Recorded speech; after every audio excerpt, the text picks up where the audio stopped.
வணக்கம் நண்பர்களே, நான் டாக்டர் ராஜமகேந்திரன், குடல் அறுவை சிகிச்சை நிபுணர். மலம் கழிக்கிறது அப்படின்றது ஒரு முக்கியமான ஒரு ப்ராசஸ். ஸோ தினம் மலம் கழிக்கிறதுன்றது ஒரு நல்ல விஷயம். ஸோ மலம் கழிக்கும்போது இப்போ வெஸ்டர்ன் டாய்லெட்லாம் வந்ததுனால பல பேர் வந்து என்ன பண்ணுறாங்கன்னா, மலம் கழிக்கிறத அதை ஃப்ளஷ் பண்ணி விட்டுடுறாங்க. ஸோ ஒரு முக்கியமான விஷயம், வாரத்துக்கு ஒரு நாள் இல்லை வாரத்துக்கு 2 நாள் ஆகுது, நீங்கள் மலம் கழிக்கும்போது அந்த மலம் என்ன கண்டிஷனில் போகுது, என்ன ஸ்டேட்டஸில் போகுதுன்றதை கவனிக்கணும். ஏன்னா பல வியாதிகள் வந்து மலம் கழிக்கிறதுலே கண்டுபிடிச்சிடலாம். ஃபார் எக்ஸாம்பிள், மலம் கழிக்கும்போது பிளட் வருதுன்னு வச்சுக்கோங்க.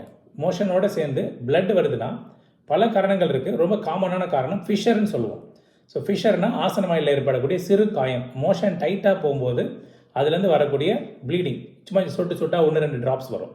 இல்லை பைல்ஸ், உள் மூலம் சொல்கிறதுல மலம் கழிக்கும்போது நிறைய பிளட் வரும். மோஷன் போய் முடித்த உடனே அப்படியே ஃப்ளஷ்ஷாக அடிக்கும். ஒரு 15 ml 20 ml அப்படியே சிரஞ்சில் அடித்த மாதிரி அடிக்கும். ஸோ பைல்ஸ், அதுலேயும் பிளட் வரும்.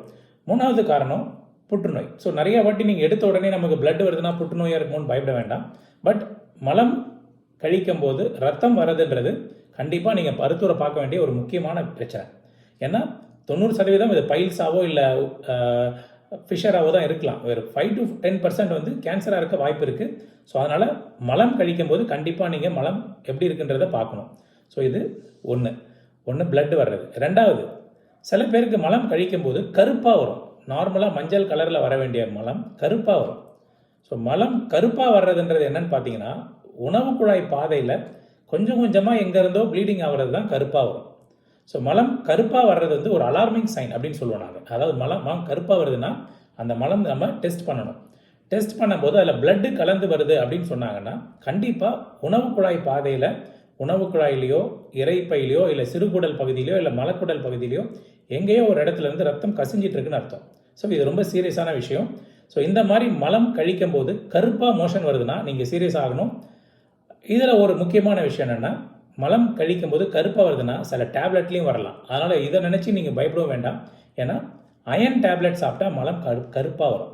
ஸோ ஃபார் எக்ஸாம்பிள் என்னென்னா, யூரின் போகும்போது சில பேர் எனக்கு சகப்பாக ரத்தமாக யூரின் வந்துச்சுன்னு பயந்து வச்சுட்டு வருவாங்க ஹாஸ்பிட்டலுக்கு. என்னென்னு பார்த்தா முன்னாடி நாள் பீட்ரூட் சாப்பிட்ருப்பாங்க. ஸோ பீட்ரூட் சாப்பிட்டா யூரின் ரெட் கலரில் போகும். அது மாதிரி அயன் டேப்லெட் சாப்பிட்டா மலம் கருப்பாக போகும். பட் அதுக்காக அயன் டேப்லெட் சாப்பிடாமல் இருக்கிறவங்களுக்கு மலம் கருப்பாக போகுதுன்னா அதை நீங்கள் சீரியஸாக எடுத்துக்க வேண்டிய ஒரு விஷயம்.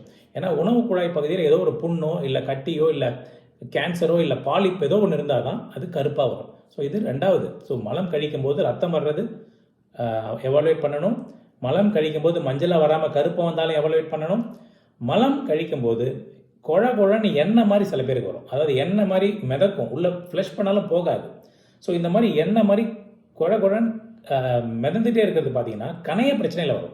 ஸோ கணையத்தில் வந்து ஒரு ப்ராப்ளம் இருந்தது, அது சரியாக செரிக்க மாட்டேங்குது, அதில் ஹார்மோன் சரியாக செக்ரேட் ஆகலைன்னா கணைய ப்ராப்ளம் இருக்கவங்களுக்கு மலம் வந்து எண்ணெய் பசையாக வரும். இதை ஸ்டேட்டோரியான்னு சொல்லுவோம். ஸோ இதையும் கண்டுபிடிக்கலாம். அடுத்த ஒரு முக்கியமான பிரச்சனை, மலம் கழிக்கும் போது மஞ்சளாக வராமல் வெள்ளையாக வருதுன்னு வச்சுக்கோங்க. இதுவும் அடுத்த ஒரு அலார்மிங் சைன் தான். ஏன்னா மலம் வந்து மஞ்சள் கலரில் ஏன் வருதுன்னா நம்மளுடைய பித்தம் அதில் கலந்து மஞ்சளாக வருது. மஞ்சள் கலரில் வராமல் வெள்ளை கலர்லேயோ இல்லை களிமண் கலர்லேயோ வருதுன்னா கண்டிப்பாக பித்தம் வந்து உங்கள் மலத்தோட கலக்கலை.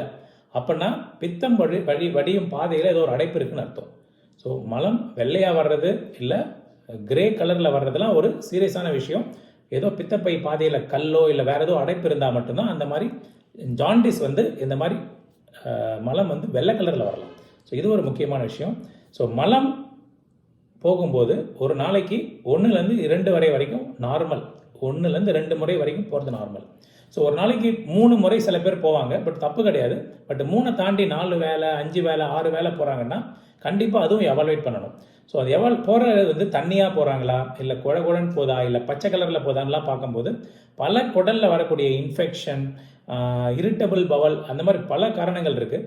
பட் எல்லாத்தோட ரொம்ப ஆபத்தான காரணம் என்ன, சில பேருக்கு மலக்குடல் புற்றுநோயிலையும் அந்த மாதிரி அடிக்கடி போக வாய்ப்பு உண்டு.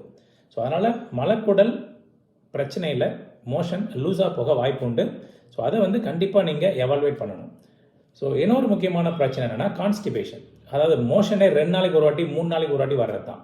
ஸோ இது ரொம்ப காமனாக யாருக்கு வரும்னா சுகர் பேஷண்ட்ஸ்க்கு இந்த மாதிரி மலம் 3 நாளைக்கு ஒரு வாட்டி 4 நாளைக்கு ஒரு வாட்டி வரும். ஸோ இது வந்து ரொம்ப காமனான பிரச்சனை. இதை பற்றி ரொம்ப ஒரி பண்ண வேண்டாம். நிறையா ஃபைபர் எடுத்துக்கலாம், அதுக்கு நிறைய சப்ளிமெண்ட்ரி ஃபைபர் டயட் இருக்குது, அதெல்லாம் கூட எடுத்துக்கலாம். ஸோ எதாக இருந்தாலும் சரி, மலக்குடல் பிரச்சனையை வந்து சீரியஸாக கவனிக்க வேண்டிய நேரம் இப்போது. ஏன்னா முன்னாடிலாம் மலக்குடல் கேன்சர் வந்து தமிழ்நாடு ஆந்திராலலாம் ரொம்ப கம்மியாக இருந்தது. இப்போ நம்மளுடைய டயட் வந்து பார்த்தீங்கன்னா நார்த் டயட் மாதிரியே, நம்மளும் நார்த் இந்தியன் டயட் மாதிரியே நிறையா நம்மளும் டயட்டும் மாறிட்டு வர்றதுனால மலக்குடல் கேன்சர் இப்போ கொஞ்சம் கொஞ்சமாக அதிகமாகிட்டே வருது. ஸோ அதனால் மலக்குடலில் வரக்கூடிய பிரச்சனையை ரொம்ப ஈஸியாக நீங்களே கண்டுபிடிச்சிடலாம். அதுக்கு ரொம்ப சிம்பிள் சொல்யூஷன், மலம் போகும்போது மலம் நீங்கள் எக்ஸாமின் பண்ணணும். ஸோ ரொம்ப சிம்பிள் கான்செப்ட். கண்டிப்பாக மலம் போகும்போது வாரத்துக்கு 2 வாட்டி 3 வாட்டியாவது நீங்கள் அதை கவனிங்க, எப்படி போகுதுன்றது கவனிங்க. ஏன்னா வெஸ்டர்ன் டாய்லெட்டில் நம்மளால் அதை கவனிக்க முடியாது, ஃப்ளஷ் பண்ணிவிட்டு பார்க்காமலே விட்டுடுவோம். ஸோ அதனால் இதை நீங்கள் ஃப்யூச்சரில் மலம் கழிக்கும் போது அதை கவனிங்க. பல வியாதியை நீங்களே கண்டுபிடிச்சி நீங்கள் டாக்டர்கிட்ட போய் அப்ரோச் பண்ணலாம். நன்றி.